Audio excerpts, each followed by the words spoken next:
Hi guys, good morning. কেমন আছো সবাই? আশা করি সকলেই খুবই ভালো আছো। হ্যাঁ, আমি জানি তোমরা সকলেই ভালো তো নেই, বাট চিন্তাতে রয়েছো। এই পরিস্থিতিতে এরকমটা হওয়ারই কথা। আমার সময় তো আমারও হয়েছিল। একটা চিন্তা তো মনের মধ্যে থেকেই যায়, বাট তাও আমি তোমাদেরকে এটাই বলবো, চিন্তা করো না। আজকের এই ভিডিওতে আমি তোমাদের সাথে আলোচনা করতে চলেছি যারা যারা ওয়েবসাইট থেকে বা অনলাইনে নিজস্ব রেজাল্ট চেক আউট করতে জানো না, তাদের জন্য আজকের এই ভিডিওটা আমি লাইভ প্র্যাকটিক্যালি তোমাদের সকলকে দেখাবো দ্যাট তোমরা কিভাবে চেক আউট করতে পারবে। এবং আজকের এই ভিডিওতে আমি একটি মাত্র ওয়েবসাইট তোমাদেরকে দেখাবো, 10টা-12টা করে দেখাবো না। একটি ওয়েবসাইট যেটা প্রতি বছর সব থেকে বেশি ছেলেমেয়েরা ওইখান থেকে চেক আউট করে, এবং ওইটাই সরকারি ওয়েবসাইট। সেটাই কিন্তু তোমাদের সাথে আমি আলোচনা করবো বা শেয়ার করতে চলেছি। SMS থেকেও তোমরা চেক আউট করতে পারবে, বাট সব সময় SMS কিন্তু আসে না, এটা অনেকটা রিস্কি থেকে থাকে। তুমি হয়তো ওয়েট করে রয়ে গেলে, বাট SMS আসলো না। তাই আজকের এই ভিডিওতে আমি সেই একটি মাত্র ওয়েবসাইটটাকে নিয়ে আলোচনা করব। কাজেই পুরো ভিডিওটা দেখো। আই হোপ দ্যাট তোমরা সকলেই অনেকটাই হেল্প পাবে আজকের এই ভিডিওটা থেকে। তো এই মুহূর্তে চলে এসেছি আমি আমার ডেস্কটপে। তোমরা মোবাইল ফোন থেকেও এটা করতে পারবে, কোনো সমস্যা নেই। জাস্ট গুগল ক্রোমে যাবে, তারপরে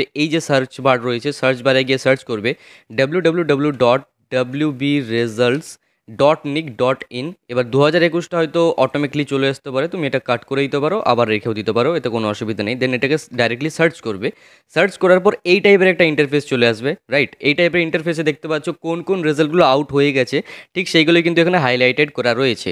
যেই মুহূর্তেই তোমাদের ক্লাস 10-এর রেজাল্ট আউট হয়ে যাবে, অর্থাৎ 10টার সময়, তো এইখানেতে ঠিক এইভাবেই কিন্তু একটা অ্যানাউন্সমেন্ট টাইপের কিছু একটা চলে আসবে। যেমন কিনা এই বিকমের রেজাল্টগুলো রয়েছে, সেমিস্টার 1, সেমিস্টার 3, সেমিস্টার 5, একইভাবে কিন্তু এইখানে তো তোমাদের ক্লাস 10-এর রেজাল্টটা এইখানেতে হাইলাইট হয়ে যাবে। সেটাতে ক্লিক করার পর তোমাদের এই টাইপের একটা ইন্টারফেস আসবে। রেজাল্ট আউট হওয়ার পর লিঙ্কে ক্লিক করার পর, অর্থাৎ যেখানেতে হাইলাইটেড হয়ে যাবে, যেখানে আমি তোমাদের সকলকে বললাম, ওইখানেতে ক্লিক করার পর এই টাইপের একটা ইন্টারফেস চলে আসবে, যেটা প্রতি বছরই এসে থাকে। এরপরে তো তোমাদেরকে এখানে তোমার রোল নাম্বার এখানে পুট করতে হবে, তারপরে ডেট অফ বার্থ এখানেতে দিতে হবে। বাট এই বছর এটাকে রেজিস্ট্রেশন নাম্বার করে দেওয়া হবে। তোমার রোল নাম্বার নিয়ে কিছু কাজ হবে না, বিকজ তোমার মাধ্যমিকের অ্যাডমিট কার্ড নেই, রাইট? তো এইখানেতে কি করতে হবে, তোমার রেজিস্ট্রেশন নাম্বার দিতে হবে, তারপর এখানে ডেট অফ বার্থ তোমাদেরকে সিলেক্ট করতে হবে। ডেট অফ বার্থটা ঠিক এই টাইপের হবে, প্রথমে ডেট, তারপরে মান্থ, তারপরে ইয়ার। এখানেতে ক্লিক করার পর এই যে ইন্টারফেস রয়েছে, এখানেতে ক্লিক করার পর তোমরা ক্যালেন্ডার ওয়াইজ কিন্তু এটাকে সিলেক্ট করতে পারবে। তারপরে তো সাবমিটে ক্লিক করে দিতে হবে। সাবমিটে ক্লিক করার পর তোমার যে পুরো রেজাল্টটা রয়েছে, সেটা কিন্তু পুরোটা একদম স্ক্যান হয়ে চলে আসবে। তোমার টোটাল মার্কস কত, অর্থাৎ যে পুরো মার্কশিটটা রয়েছে, সেটারই একটা কপি কিন্তু তোমার সামনে চলে আসবে। তো এইটাই একটা সিম্পল পথ। এবং এই যে ওয়েবসাইটে, এখানেই কিন্তু বেশিরভাগ ছেলেমেয়েরা, অর্থাৎ 99% ছেলেমেয়েরা কিন্তু এখান থেকে রেজাল্টটাকে চেক আউট করে থাকে। SMS থেকেও আসার কথা, বাট SMS থেকে সাধারণত যেটা হয়ে থাকে কিনা, কিছু সমস্যার জন্য সময়ে কিন্তু SMSটা এসে পৌঁছয় না। তাই আমিও রেকমেন্ড করবো যে এই ওয়েবসাইট থেকেই তোমরা দেখো, কারণ এই ওয়েবসাইটটা থেকেই তোমাদের সব থেকে বেশি সুবিধা হবে, যেটা আমার মনে হচ্ছে। ওয়েবসাইটের লিঙ্ক আমি ডেসক্রিপশনে দিয়ে রাখবো। তো এই হলো কিভাবে তোমরা অনলাইনে চেক আউট করতে পারবে। আশা করি তোমরা সকলে বুঝতে পেরেছো। তবে আরও একটা কথা জানিয়ে রেখে দিই, তুমি যেই সময় রেজাল্টটাকে চেক করতে যাবে, তোমার মতো অনেক স্টুডেন্টসরাই কিন্তু চেক আউট করার জন্য রেডি হয়ে থাকবে বা তৈরি হয়ে থাকবে।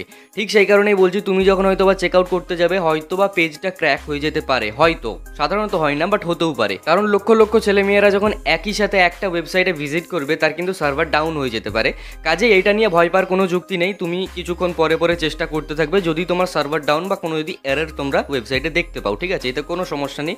কিছুক্ষণ পর পর তোমরা চেক আউট করতে থাকবে, একটা সময় ঠিক তোমার রেজাল্টটাকে তুমি পেয়ে যাবে, এতে কোনো সমস্যা নেই, ঠিক আছে? যাই হোক, তোমাদের সকলকে এটাই বলার চেষ্টা করলাম দ্যাট কিভাবে ওয়েবসাইট থেকে তোমরা রেজাল্টটাকে চেক আউট করতে পারবে। নিজেকে সবসময় মোটিভেটেড রাখার চেষ্টা করো, যেটা হবে দেখা যাবে বস, ঠিক আছে? এই টাইপের একটা মাইন্ড সেট আপ রাখো। ভিডিওটা এই পর্যন্ত ছিল। ভালো লাগলে একটা লাইক করো, কমেন্টে জানাও ভিডিওটা কেমন লাগলো, শেয়ার করতে পারো ভিডিওটা। কোনো ধরনের প্রশ্ন, কোনো ধরনের জিজ্ঞাসাবাদ থাকলে ইনস্টাগ্রামে আমার সাথে যোগাযোগ করতে পারো, লিঙ্ক ইন দ্য ডেসক্রিপশন। তো be positive. I hope that তোমাদের সকলেরই রেজাল্ট ভালোই হবে।